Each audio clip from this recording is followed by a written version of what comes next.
Why? Toby asked. He was very puzzled. That's your job, peeped Percy boomingly. Percy felt very important. Later, Percy decided it was time to check on his engines. He knew that's what the Fat Controller would do.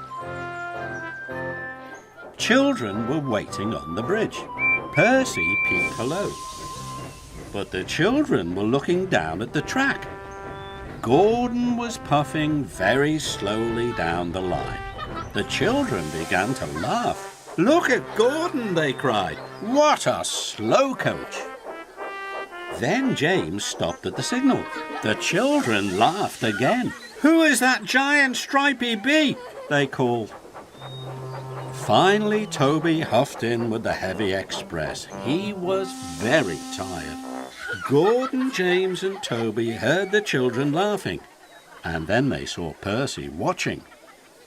Gordon called out to Percy, "I am supposed to be the fastest engine on Sodor, not the slowest," he huffed.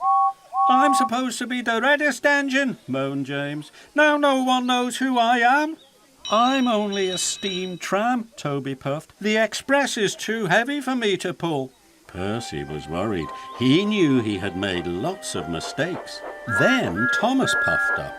"What's wrong, Percy?" he asked his friend. "Please help me, Thomas. I can't remember what Lady Hat told me. All the engines are doing the wrong jobs."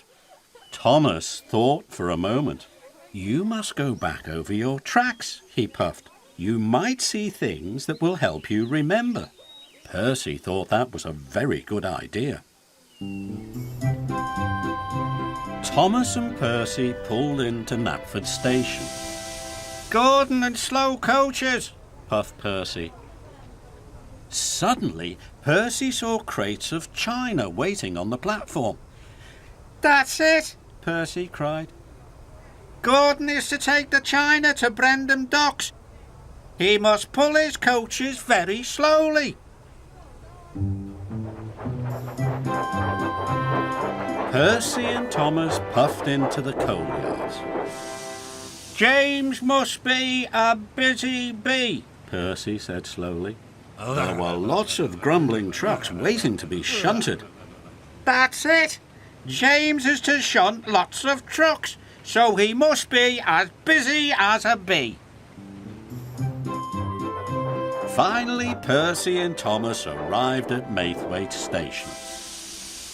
"Toby must pull Gordon's express," wheezed Percy. Suddenly, Percy saw a group of visitors waiting on the platform. "That's it," Percy cried. "Toby is to take the visitors to the Scottish castle. He has to go as fast as Gordon's express." "Well done," Thomas puffed happily. By the end of the day, all of the engines were doing the right jobs. That evening, the Fat Controller came to the sheds. "You have done very well, Percy," he boomed. "I'm very pleased." "And I'm very pleased you found your voice," Percy peeped happily. The Fat Controller smiled. "And I hope you never lose it again," Percy added.